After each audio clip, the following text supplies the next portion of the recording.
this. I didn't want to come this way. I didn't want to knock over Lois and Ann because my name is Rhonda, and I'm a grateful member of the Al-Anon family groups. First off, I'd like to thank Joe and Debbie. They're the tapers, and I think it's a real important ministry, and they're behind the scenes. And when I was first in Al-Anon, it was some of the tapes that were given to me that helped me through a lot of times because I didn't trust people, and I had trouble in the meetings, and so someone, they gave me tapes and I listened to them. And so it's a real important thing, and I'm real grateful to the people who do that. Thank you.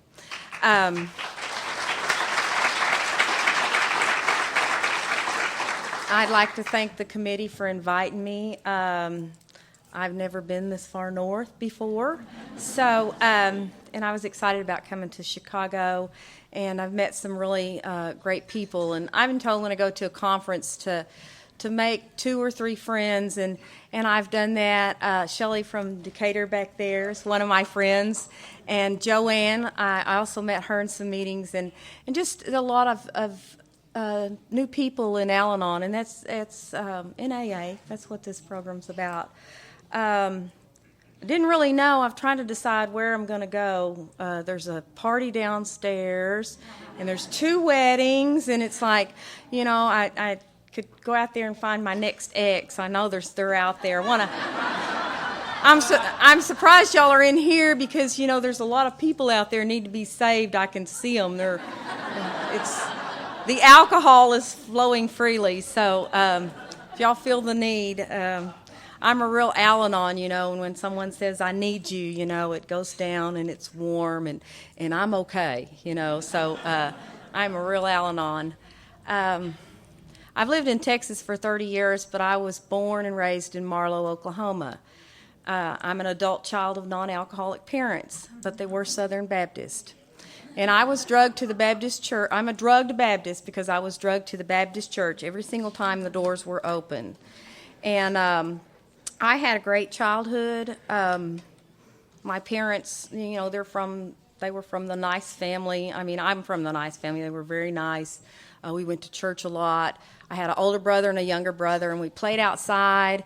And there were no fences back then in this small town, so we played hide and go seek and ghosty and all of those, kick the can, and the neighbor kids would come, and we'd play outside until we had to go in, and it was just a lot of fun, and I could climb a tree and ride a bike and keep up with my brothers. We went fishing.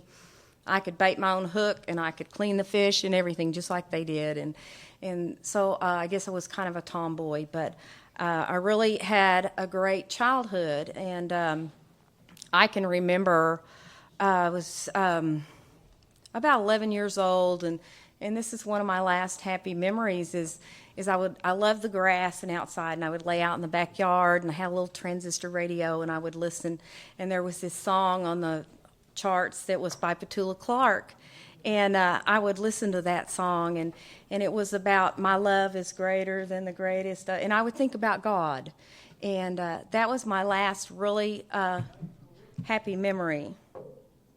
Oh, you forgot. And at 11 years old, someone in my family sexually abused me, and this changed my life. I don't remember a lot from that point on. I don't remember a lot of my junior high years. Because of the sexual abuse, I was very sexually promiscuous, and at age 16, I found myself pregnant. And I went to my parents, and they took me to our pastor, and we talked about options, and one of the things that was an option was to give the baby up for adoption, and I decided that was what I wanted to do, because in a small town 34 years ago, having a child and not being married was not really the thing it is today, and I didn't want to raise a child like that, so I decided that was the thing to do, and I went to Oklahoma City, and I was in a home for unwed mothers, and I stayed there for about 4 months, and I probably grew some during this time. There was counseling and some other things, and on December the 22nd in 1970, I had a little girl. and they brought me. I had an option of seeing her for 30 minutes, and they brought me the baby, and they left me with her for 30 minutes. And I remember a beautiful baby with dark complected and dark hair, and she was wrapped in a blanket that had little green elephants on it, and that's how vivid my memory is of that 30 minutes with her. And of course, I signed papers, and I was home by Christmas, and which was about 3 days after that, and I had this big hole left in my heart where that baby had been, and I can remember crying myself to sleep at night and didn't really know or understand about grief. I didn't really know about grief because the abuse had shut down my emotions, and I really didn't know what that was going on. And because of that situation, I think you grow up a lot, and I didn't really have a lot in common with the other people in high school anymore. And I had decided I wanted to go to beauty school. My grandmother's a hairdresser. And so I started beauty school when I was, the summer before I was a senior. And I would drive to Chickasha, Oklahoma, and go to beauty school. And then when school started, I would go half a day to school, and then I'd go to beauty school. And I had a good friend in high school, and her mom worked at the cafeteria, and her brother went to college in Chickasha. And her mom would call me and say, well, I have laundry for Richard. Would you take it to Chickasha when you go to beauty school? And she worked at the lunchroom cafeteria, and I would go by there and pick up the laundry, and I would take it to Chickasha, and I would try to find Richard. And usually he wasn't at his apartment, and I left his laundry with the guy across the hall or his roommate or whatever, but I would see him. He had this 1966 blue GTO, and it was real flashy, and I knew who he was because we went to school together, and it was in January that year that his sister told me he was going to ask me out. And so I thought, well, yeah, I'd go out with him. And so he asked me out, and we went to the college, and we went to this dance, and I didn't have a very good time. I just, I thought, well, this is kind of boring. And he asked me out again for the next weekend, and because I'm real accommodating, that's part of my disease, I said yes because of his sister. And this next time we went out in the fast blue GTO, and we went out with friends, and they had the cooler and the beer, and oh my gosh, we drove fast, and they drank hard, and it was a fun time, and we got married in October.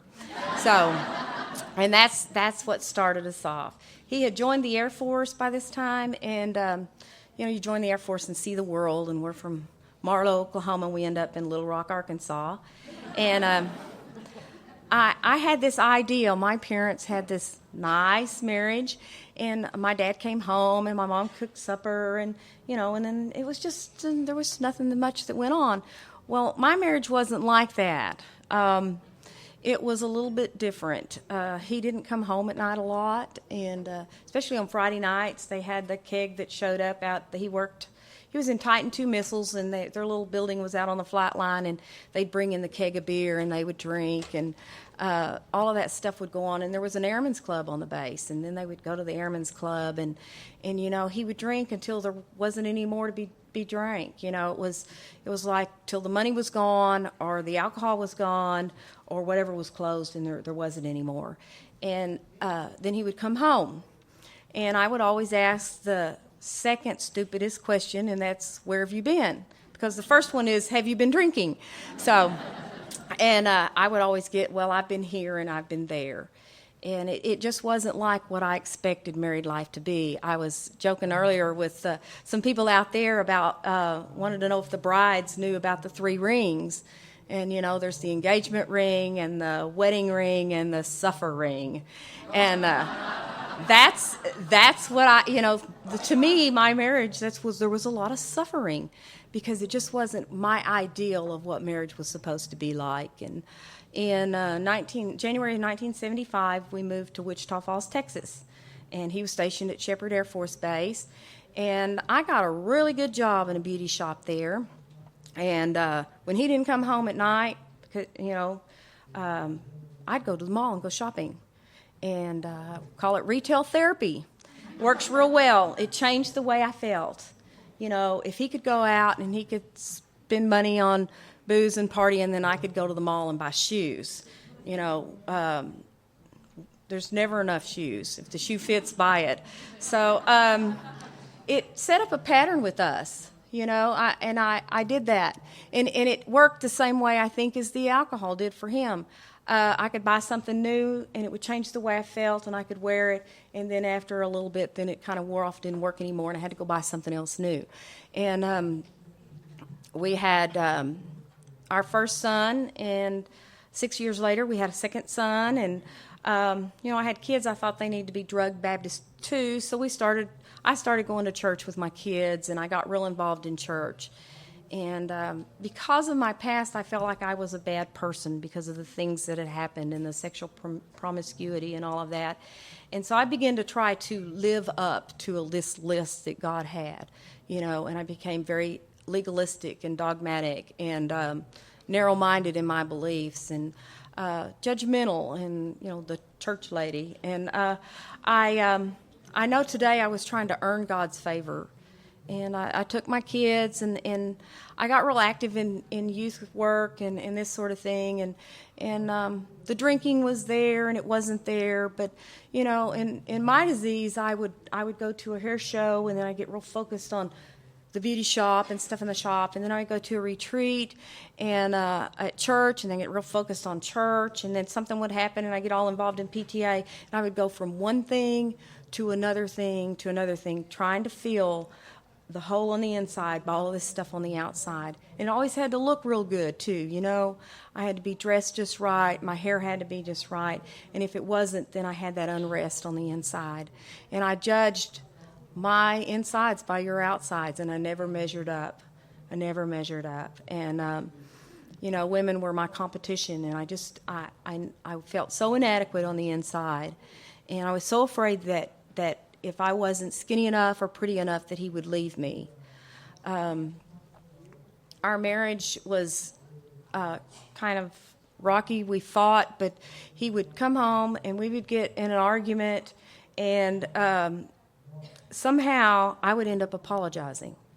And it was the cycle, just anything to keep peace, you know, peace at any price, because I just couldn't stand the conflict, and I would avoid it. We began to have a lot of money problems. We'd bought the building where my shop was at, and one of the things we decided is we would rather pay on the building and try to keep the business going, because it was money coming in. And by this time, he'd gotten out of the Air Force. He was in the Air Force 9 years, and he was working civil service. And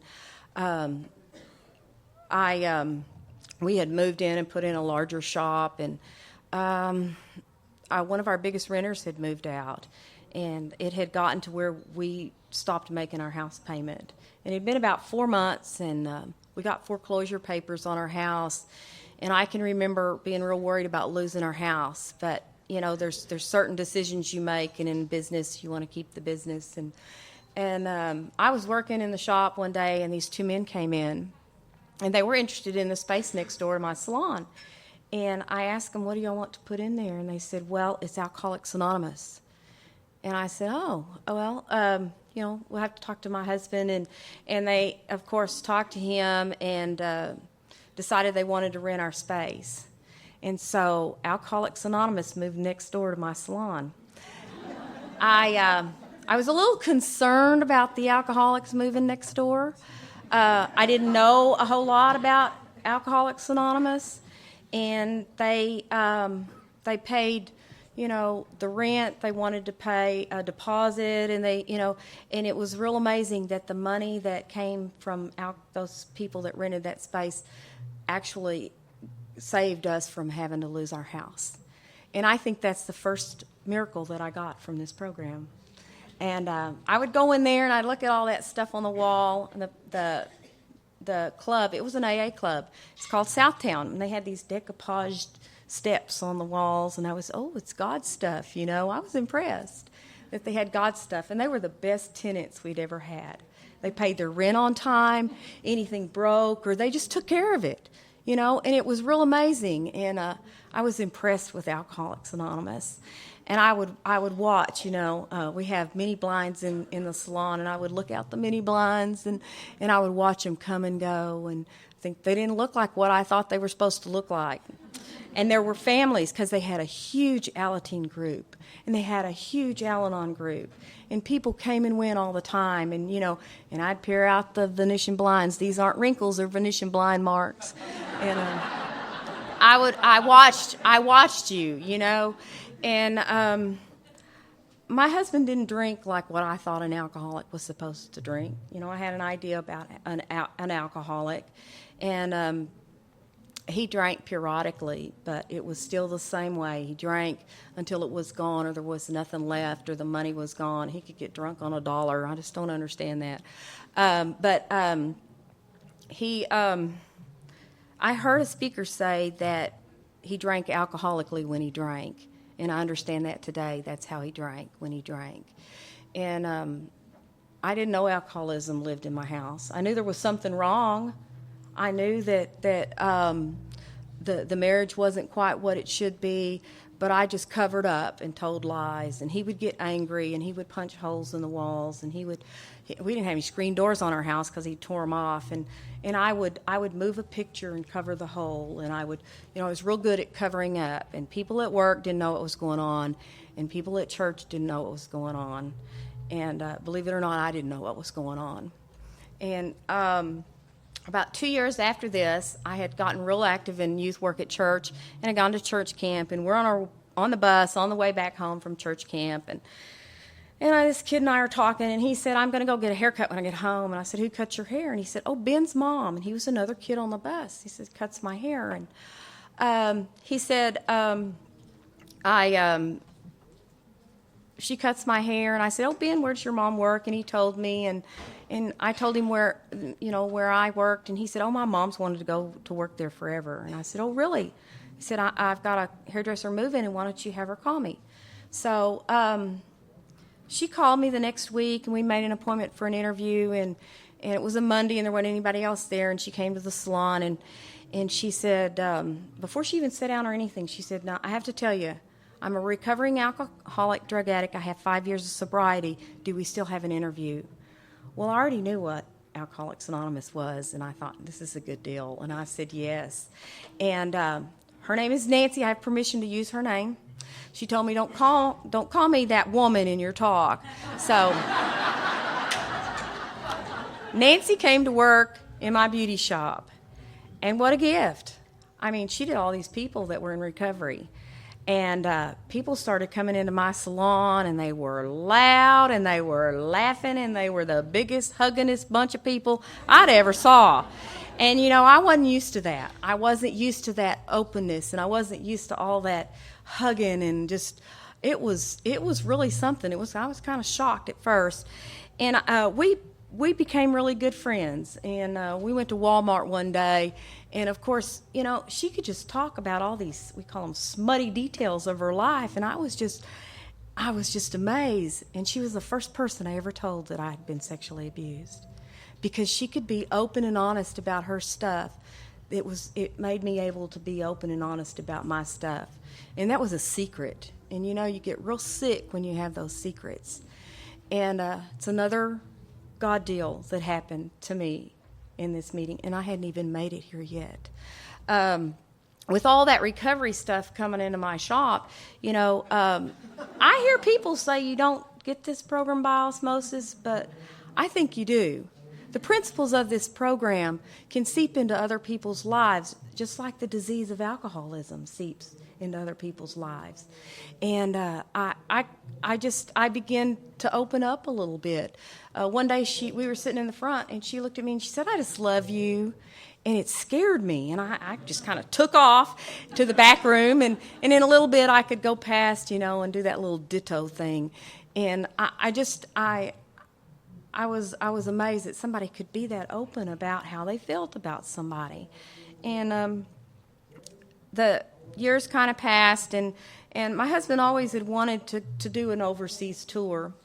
And he's still civil service and desert shield had kind of kicked off, and he had learned about this job in Saudi Arabia. And he came home and he said, I think I want to put in for this job. And I thought, you're crazy. You can just go right ahead, but I'm not going anywhere. Don't make threats you don't intend to carry out. And sure enough, they interviewed him, and the day that he got the job was the day that Desert Storm started, and I thought, this is insane. He wants to go over there, and there's a war, and well, in July, we loaded up the whole family, and we went off to Saudi Arabia. Now, if you're going to only do one geographical, it needs to be a good one, and that's what we did. And I think that he thought if we went over there, then I would walk 2 steps behind him, and I would be the subservient wife, and it would just be real wonderful. They could just put me in that black garb, and he'd be in control. And, I think he kind of had that mindset. And we went over there, and we lived on a compound, and I kind of liked it because, I was the only American hairdresser in a city of 1 million people, and I became famous overnight. I was a rare commodity in Riyadh, Saudi Arabia. And there was a support group there because you can't go anywhere by yourself as a woman. So women kind of congregated together. Now, the women had always been they'd always been my competition, but I learned from there that they weren't. They became my friends in my support group. And he traveled a lot. He would have to come back to the States on temporary duty.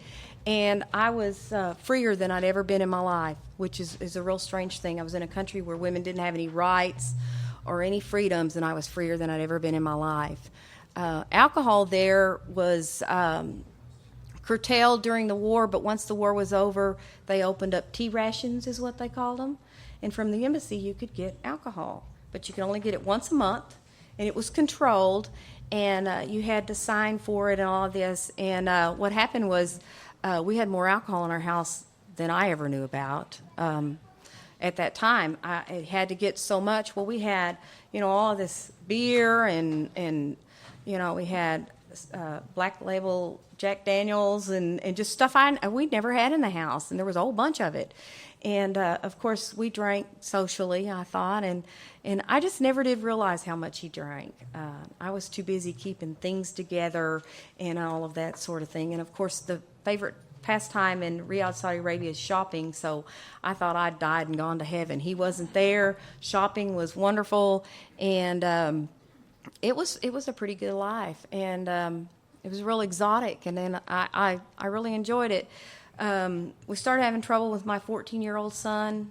My older son was 14 years old, and he was going with this little girl, and she was from Paraguay, and she got upset with her parents one night. She ran away from home and came to our house, and she got there, and I had to call her parents, and when they came, both kids took off, and they were gone for 3 days in Saudi Arabia, and we didn't know where they were at. And it was a very scary time for me, and I believed in God, and I knew God would take care of them, and we got those kids back, but they suggested that we leave the kingdom, and so we came back to the States, and we'd rented out our house, somebody else was living in my house. Of course, I didn't have a job. I wasn't famous anymore. I was just in Wichita Falls, and culture shock. Oh, my goodness, because, Wichita Falls is kind of like backwards, and I had culture shock from that. I think that during this time, God was carrying me because we still had a lot of trouble with my 14-year-old, and Richard went back to Saudi Arabia, and I lived with Nancy during this time. She said, "Why don't you come live with me?" And so I moved. My 2 kids and I lived in Nancy's house.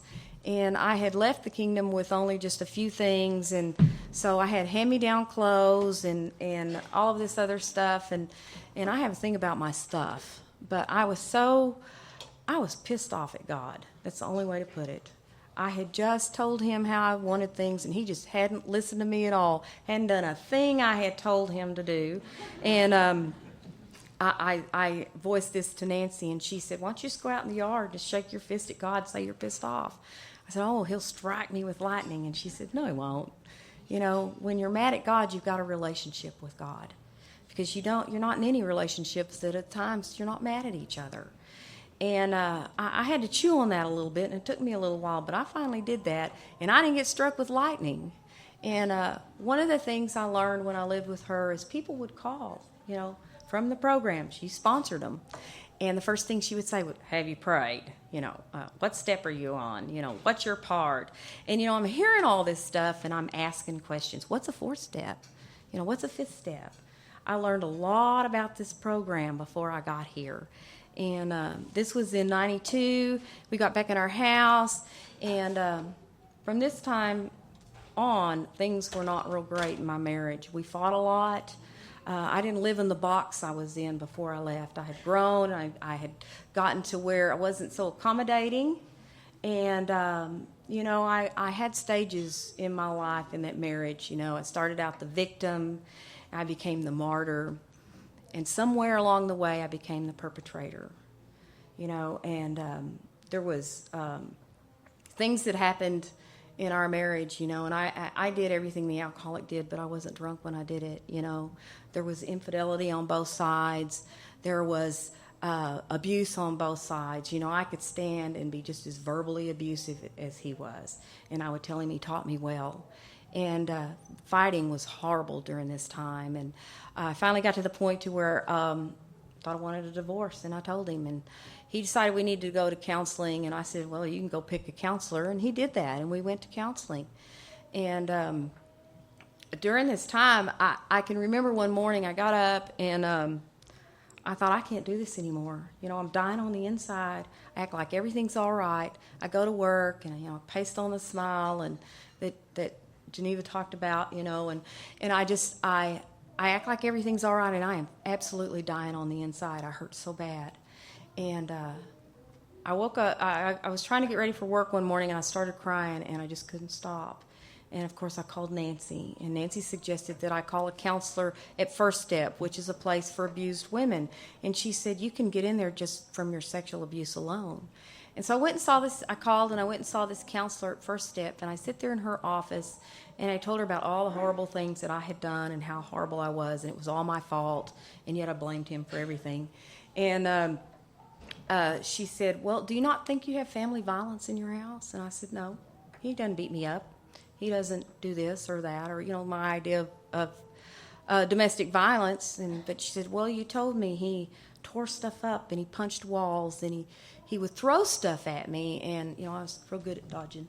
And he one day got real angry, and he took a motorcycle helmet and repeatedly threw it at the wall in the garage, and there were big holes where this helmet had made. And she looked at me, and she says, do you not think that's violent? Well, yeah, maybe a little bit, it's not that bad. Oh, but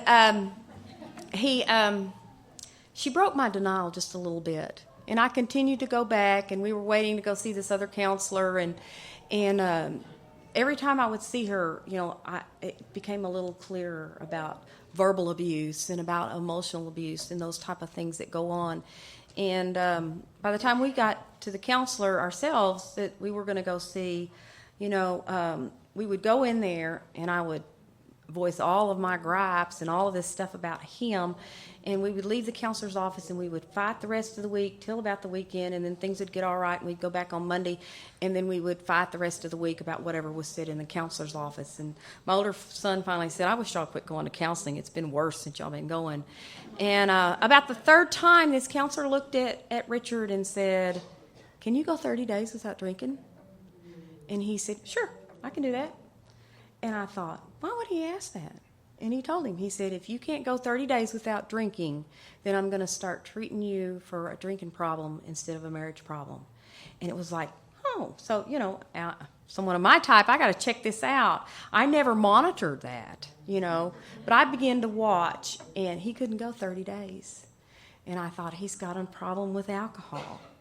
And I was like really shocked because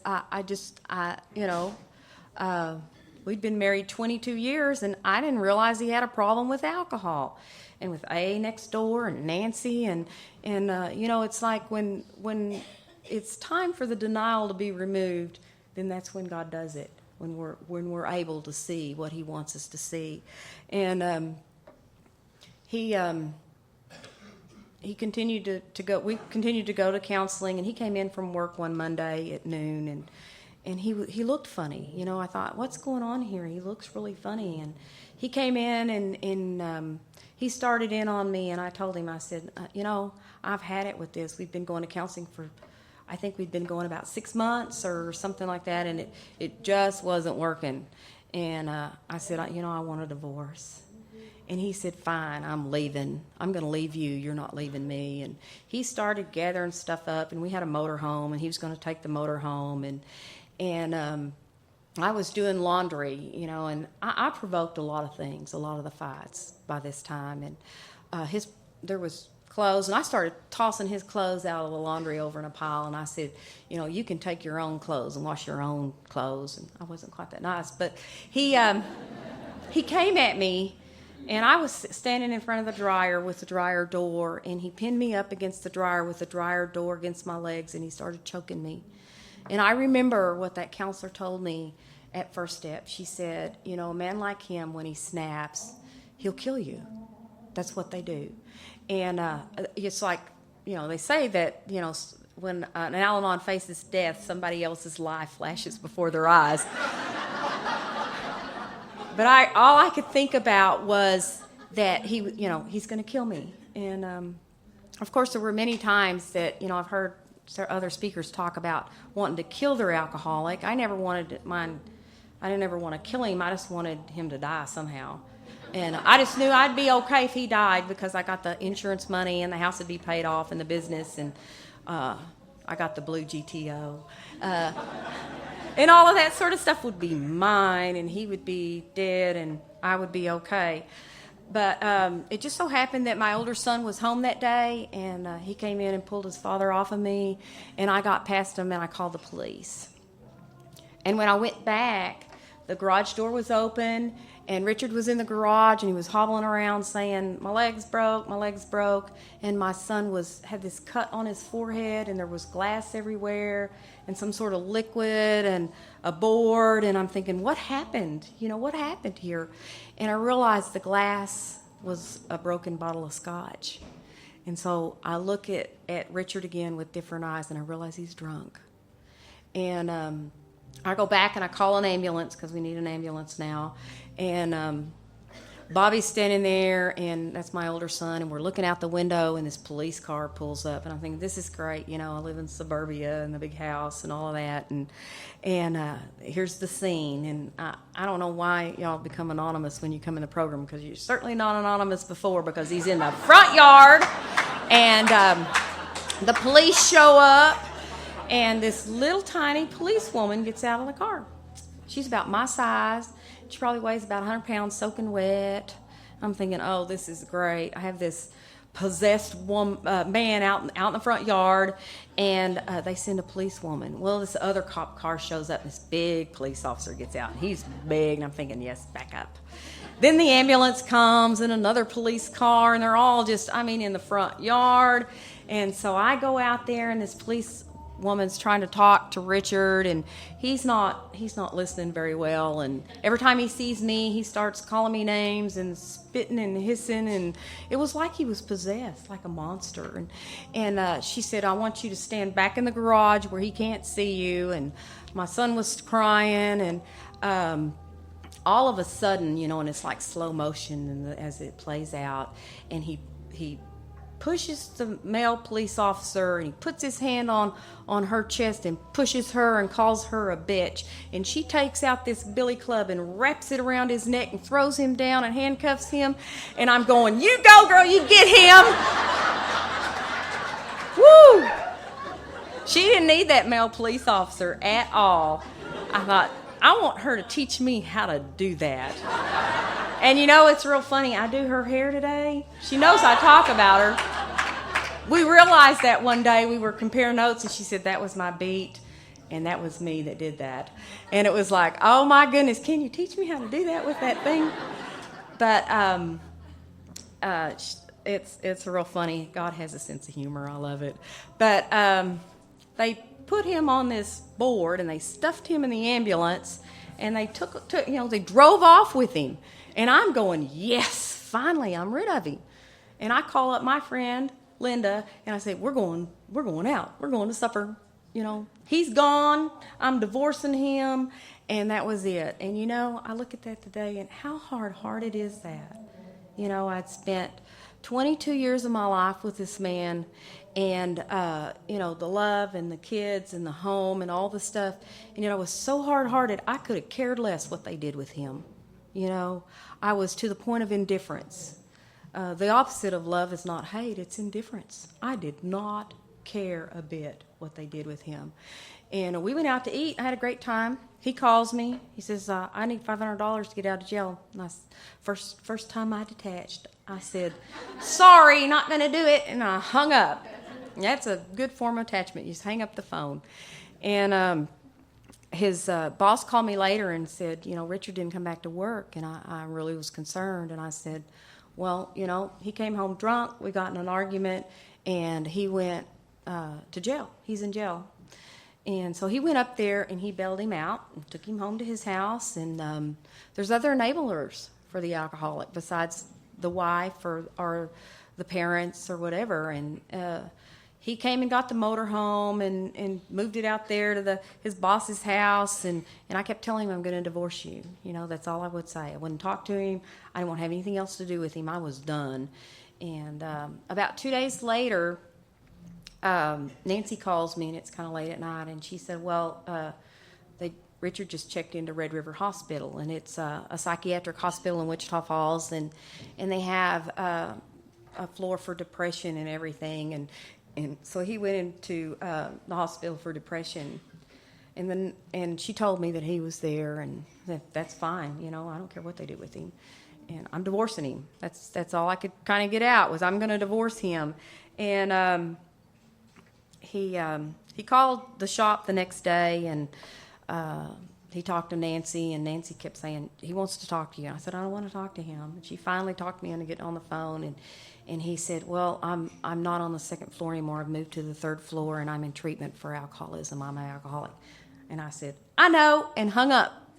So the compassion for the alcoholic, I had none. This was on a Tuesday. Well, this was on probably a Wednesday, and on Thursday morning, Nancy comes into work. She puts this little blue book on my station called One Day at a Time, and she said, "Al-Anon next door, 12 o'clock. Be there." Now she says she didn't do that, but an Al-Anon never forgets, and that's what she said to me. That's what I heard anyway. So at noon, I just happened to have an hour, and I went to Al-Anon next door. And I can remember I walked in that room, and I'd never been back there in the Al-Anon room, and I sat down, and on the wall there was a sign that said, you can walk away from a lot of pain in 12 steps. And I knew I was in a lot of pain on the inside. I may not have shown it or acted like it, but I was in a lot of pain. And they talked about the family disease of alcoholism and how it destroys marriages, and it affects lives and what it does to the kids. And I could relate to that. That's all I remember about my first meeting. I was so intolerant that I'd go to those meetings and I think, are they reading those steps again? Are they reading those? I mean, every time they read all of that stuff, and just, I had a hard time being there.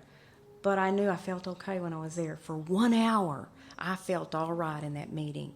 And I knew I was supposed to be there. And at my third meeting, I was singing the hymns. Hymns did this and hymns did that. And an old-timer shared, and she talked about sick people marry sick people. I thought, I'm not sick. He made me sick. And I have a old-timer in Al-Anon today that told me, she says, I didn't think you'd ever stay.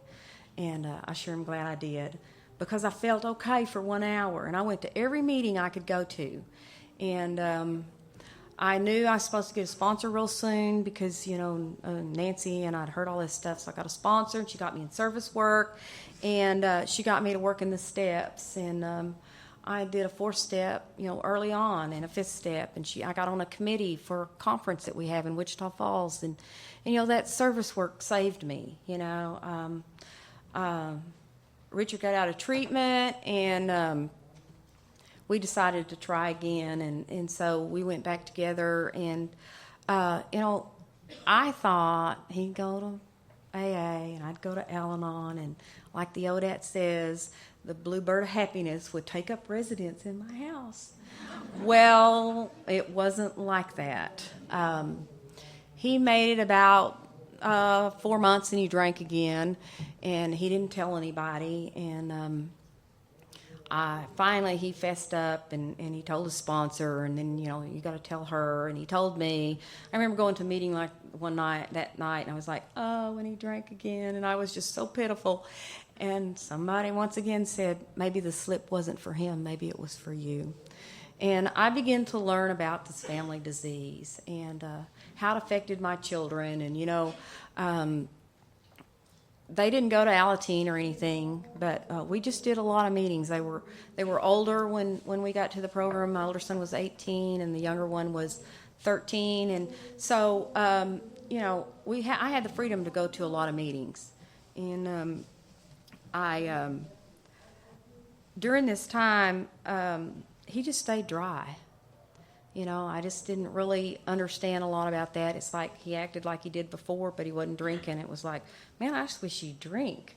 I think it'd be easier if he drank, or maybe I need to drink, because that dry stuff is just really something. And we began to fight again, and I made it about 15 months. And I decided that I just couldn't do it anymore. He came home one day, and he had that look in his eye. And I thought, is he drinking?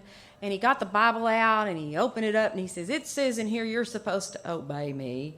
And, of course, I said, there's a lot more to that scripture than what's there, and you need to read the rest of it. And I said, this is the last time you're going to do this to me. And I gathered up some stuff, and, of course, in Texas, you got a pickup truck. I threw it back in the truck, and I left. And, I knew by this time that somehow God was going to take care of me. And I was sponsoring this girl, and I moved in with her. And I still took care of my responsibilities at home. I went and picked my son up and took him to school. The older son had moved out. He was 18, fixing to go to college. And I lasted a few months, and, I'm looking for my next him. And, you got to have something to fill that hole.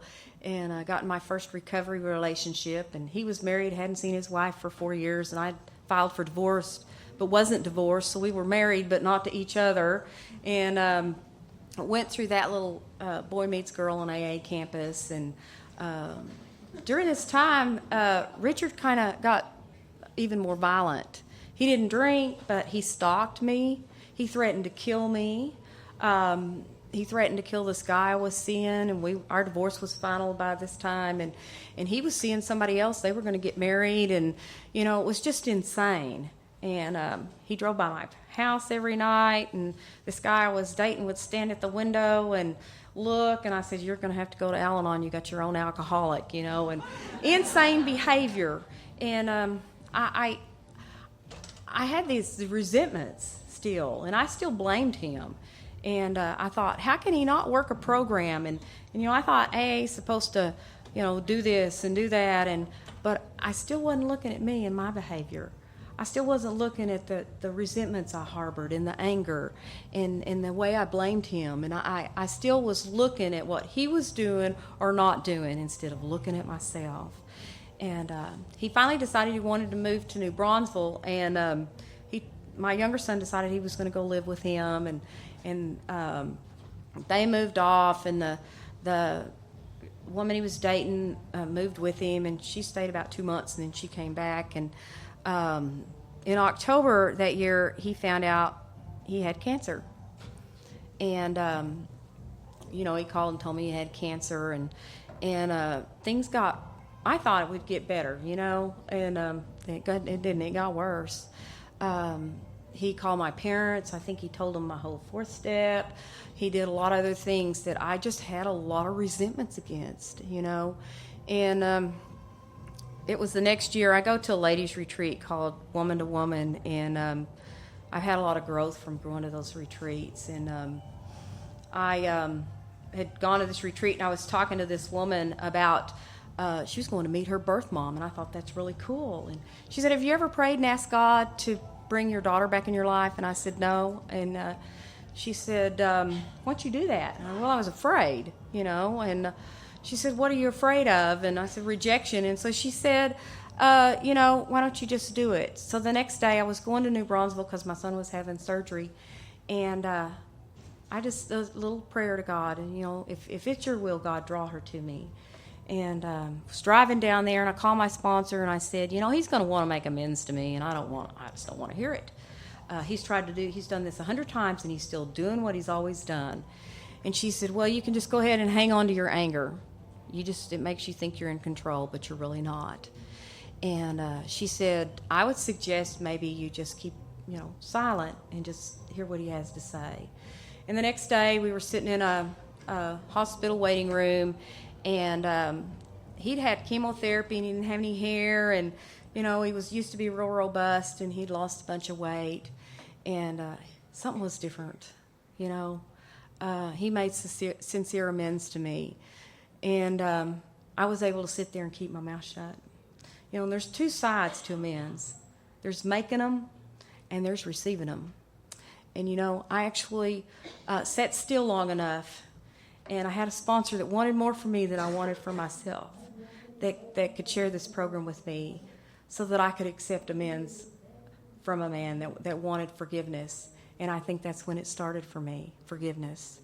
And it's a choice. Forgiveness is a choice. I heard somebody say it was an action, and that's true. It's a choice, and I can make the first choice, and then God has to help me with the rest of it. And it's a process. And things begin to restore with us. We actually managed to spend some time together. He paid for my hotel room. He took me out to eat. And this was the beginnings of him making living amends to me.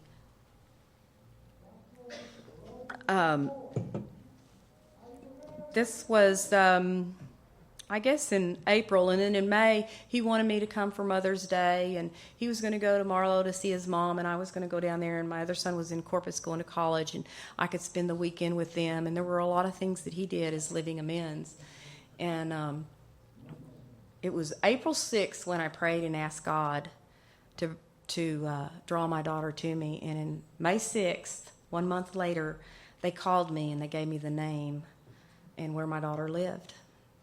And about an hour after I talked to the lady on the phone, she called me. And, I knew God could do a lot of things for people in this program, but I didn't think he'd do them for me. God can, but will he for me? I didn't think that I deserved those things. Still had that deep down feeling about not deserving good things. And we met about 10 days later. I had to go to meetings. When I first came in, I went to meetings because I was way down here, and I was just so up here. I didn't know how to handle that either, and I had to go to meetings and met her, and what an amazing thing, that God brought her back in my life. She had a 1-year-old little boy, and we have a relationship today, and I know where she is, and I know about her, and I know that she had a good life. And that was a big God deal for me. I asked for it, and he gave it to me. God gives us the desires of our hearts, or he changes our desires. I go to a conference in Crested Butte. It's called Crested Butte Mount Conference. And I went the year before, and I was going again the next year. And my son wanted to go, my younger son. And his dad had come from Texas, and he'd been in a hospital in Lawton, and they'd put him in Marlow. And Wichita Falls is about 70 miles from Marlow. And he stayed in the hospital for quite some time, and my sister-in-law was having anxiety problems, ex-sister-in-law, and she asked me if I would help her take care of him. And I didn't want to, but I've learned in this program it's not about what I want to do. It's about what I do if God wants me to do it. And so I agreed to do that. And I can remember going to the hospital and sitting there, and he began to talk. He was on morphine, and he was so easy to get along with on morphine. I've said if I knew that morphine would have done that for him, I'd have put it in his breakfast years ago. We got along famously. But, of course, by this time, Al-Anon had begun to change my heart. I wasn't as hard-hearted, and there had been some forgiveness. I got to make my living amends to him. I got to help take care of him. We talked about stories and good times and stuff that I'd forgotten about. All I could remember was the bad stuff, and 24 years of muck. And he we even danced one night. Well, we couldn't ever dance together, but of course that was because I wanted to lead. I didn't realize that, but I learned that about myself. I could allow him to lead, and we could dance together, and it was really a cool thing for me. I don't know what that did for my kids, taking care of their dad, and I don't know what that did for Richard, but I know what it did for me. It was healing, and there was more forgiveness, and it changed me. A sixth step to me is to stop doing what I want to do, and a seventh step, start doing what I don't want to do. And that's what I did, and I reaped the benefits from that. And Ryan went to the conference with me, and they have Alateen there. And I'd been an Alateen sponsor, and I'd done some stuff like that, but my kids never attended Alateen. But he went to Alateen in Crested Butte, and what a gift! He learned about this program, and they have a parents' night on Thursday night, and we went to this parents' meeting, and it's a gratitude meeting, and they take the Alateen, sit on the floor, and the parents are all around, and the Alateen start, and they tell their parents the good stuff that they think about their parents, and then the parents get to tell the Alateens the good stuff that they think about them. Because, in the family disease of alcoholism, we're real quick to tell about the bad stuff, but the good stuff is not talked about a lot, and there was healing begin there with my kids. And the next year I went, and we came back from Colorado, and it's the last week in July, and Richard's sobriety birthday was August the 2nd, and he had 3 years, and he died August the 5th. And I actually got the privilege of finding a 3-year chip for him, and I gave it to my older son, and I told him, you can do whatever you want with this. I just wanted you to know that I know your dad had 3 years of sobriety and that I was proud of him. And those things begin to heal our family. Me doing the little things that people in this program suggested me to do. My son put the chip in his pocket, and y'all came for the funeral, and his family ostracized me, and I wasn't really a part of any of that, and it was really a real hurtful time, and I can remember the grief. But what's really cool about recovery is in the middle of the night when my younger son would come to me crying, I could tell him it's okay to grieve and that he's supposed to, and to teach him how to do those things. And he went with me every year to Crested Butte. One year I got the privilege of being the Alateen coordinator at Crested Butte.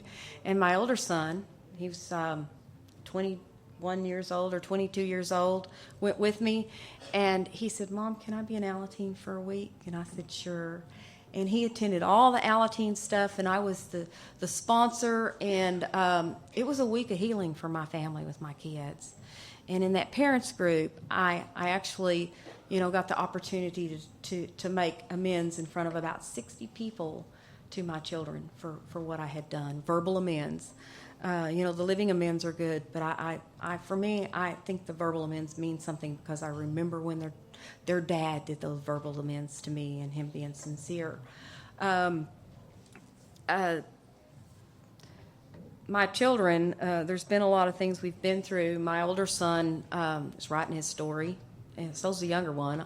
That's what I call it. But he lived in Corpus Christi, and he came home one year from Easter, and from Christmas to Easter, he lost about 35 pounds. And he got out of the car, and I took one look at him, and he looked so much like his dad. I knew something was going on. I don't really know what he was doing or what he was taking, but I can have my suspicions, and I think it's something that kind of makes him go real fast. And he was aggressive, and he was angry, and he went back to Corpus, and he lost his job, and he got kicked out of his apartment, and he dropped out of school, and he ended up in jail, and he's calling me wanting me to get him out. And I didn't do that. And I could call people in AA and say, oh my gosh, what do I do? And they say, leave him there. If you get him out, it's like nailing nails in his coffin. And I actually listened, and it was hard, and I would pray, and I didn't bail him out of jail, and he stayed about 5 days in jail, and he finally got out, and it'd been a couple of weeks, and he called me and asked me if he could come home, and And I've learned about boundaries and setting limits in this program, and I said, yes, but these are the stipulations, and you can come home. And he came home. He wanted to get his life back together, and that's exactly what he did. He got a job. He paid me some money for rent. He started paying off his hot checks. And I can remember one day we were sitting outside, and he looked at me, and he said, you know what, Mom, you ruined my life. He said, you divorced my dad, and you were wrong to do that, and you did this. And, I mean, he had a list. And I'm real grateful for this program and where I was at, because by this time the relationship with him was more important than defending myself or anything else. And I'd learned that when you're right, you need no defense. And when you're wrong, there is no defense. And that each family member has a right to feel the way they feel. And that, you know, I actually allowed him the dignity to say what he had to say and feel what he had to feel. And I just looked at him and I said, you're right, son. And I didn't say, you might be right. I said, you're right. And allowed him the dignity to feel the way he felt, whether it was true or not. Would I rather be right or would I rather be happy? And I'd rather have a relationship with him. You know, whether he's drinking or however he feels, I wanted a relationship with him. And, you know, willingness is the key that unlocks the door. And I had become willing to do whatever. And he said, Mom, I don't know how I'm ever going to get over all of this. And I said, maybe someday you'll find it in your heart to forgive me. Because, see, there's two sides to forgiveness. There's forgiving other people, but there's also being forgiven. And I wanted forgiveness for the things that I did to my kids and the things that I caused. Because, you know, their dad was gone a lot. And I was the one that was at home. And I was the one that had done the damage to my children. And that actually happened with us. I don't know when or where. He'd moved to Hollywood by this time. And I dreaded when he come home. Oh, my goodness. You know, it was like his dad walking in the door. And, you know, that old Richard. And one year I went to get him at the airport. And I can remember he got out of the car.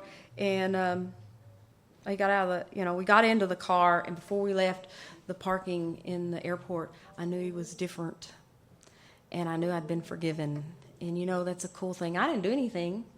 I didn't do anything. I wasn't even there. He was in Hollywood, and I'm in Wichita Falls. You know, God did that somehow.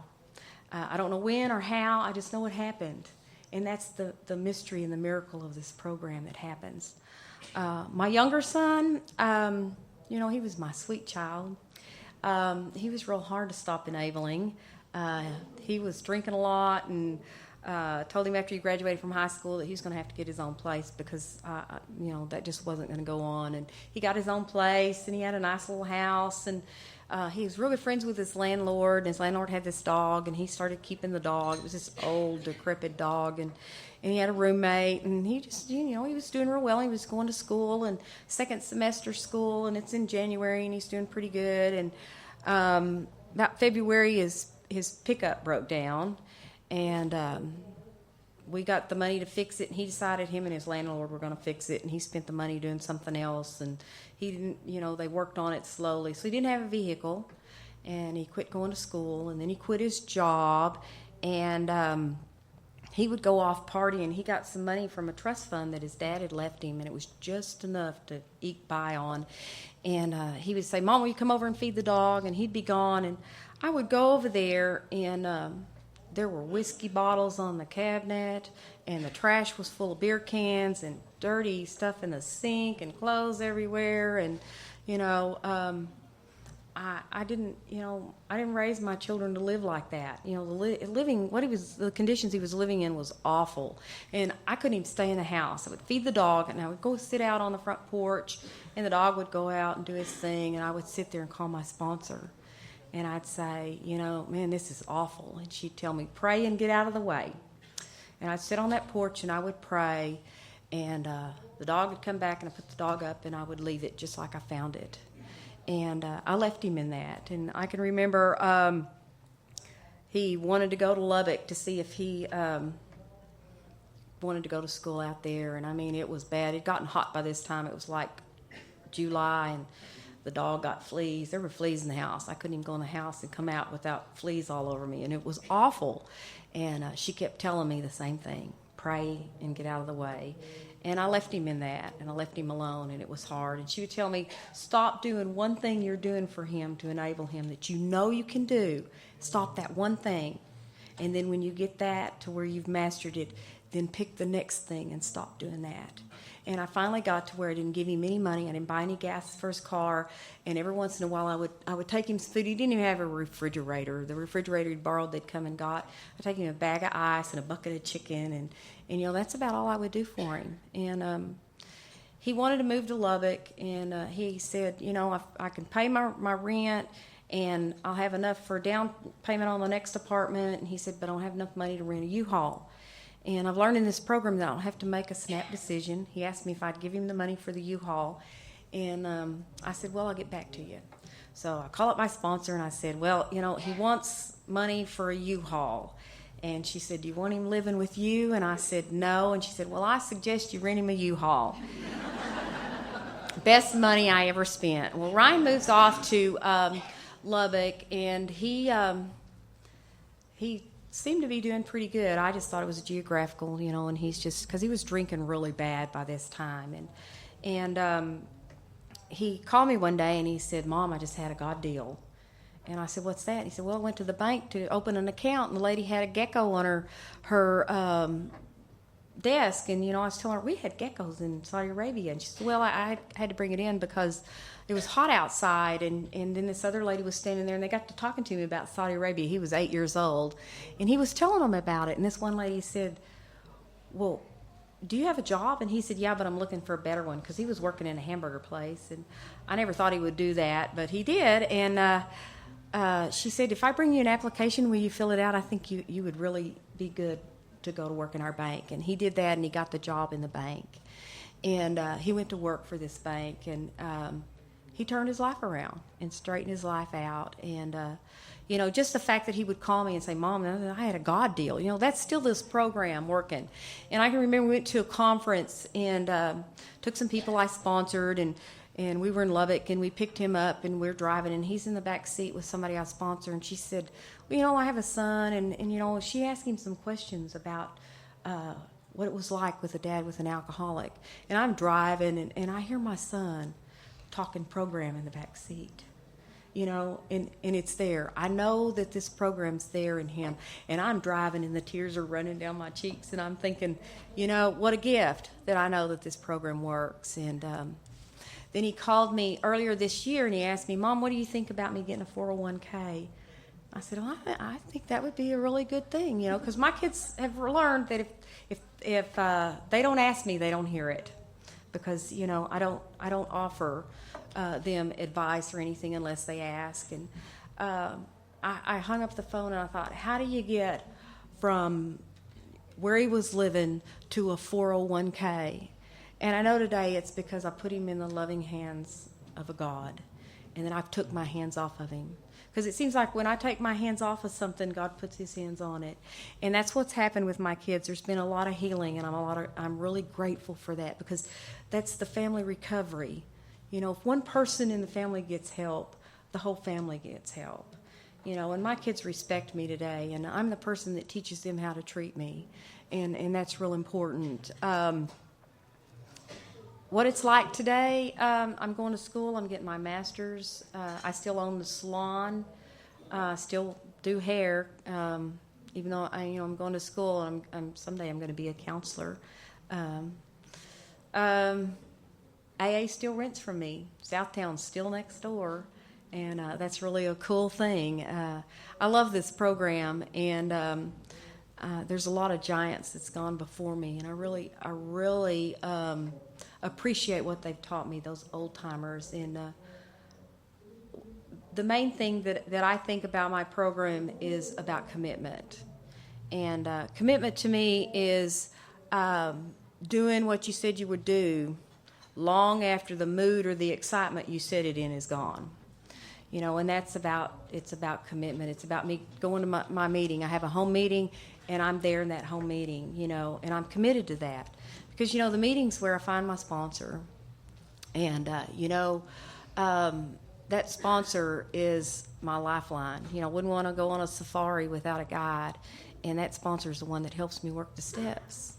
And the steps are this program, and they're a real important part of my life today. And that sponsor helps me work the steps. And when I work the steps, I get better, and then I work with others.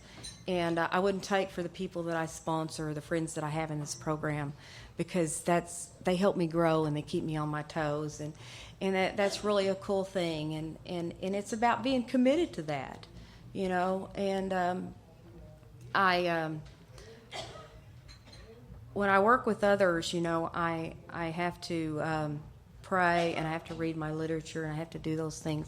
And it's all about the commitment, you know. And in that word spiritual, there's the little word ritual. And that's what it takes. It takes a ritual of day in and day out of doing this deal.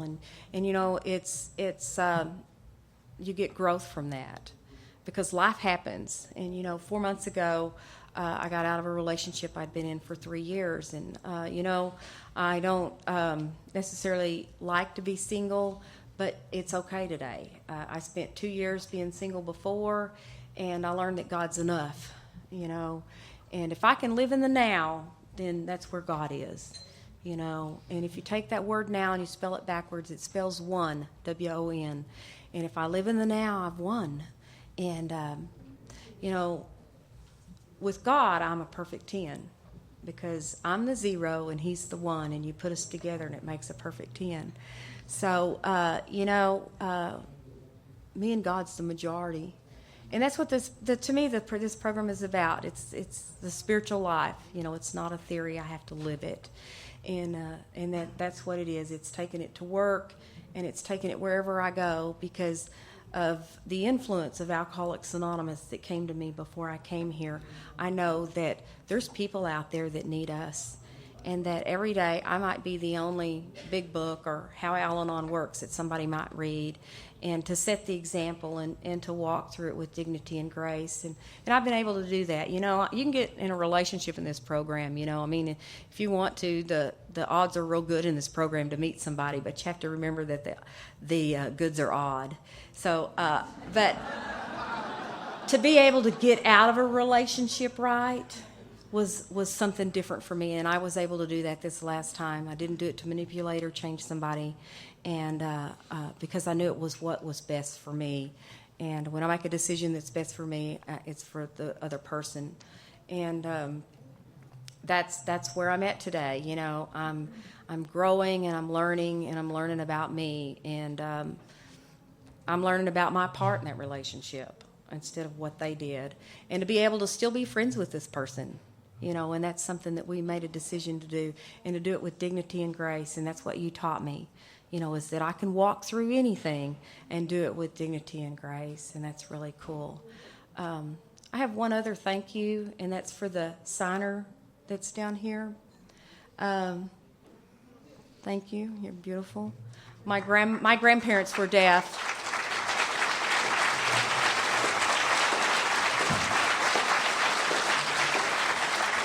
And I really think that that's really a neat thing, and I want to really thank you for having me, and I appreciate your hospitality, and thank you.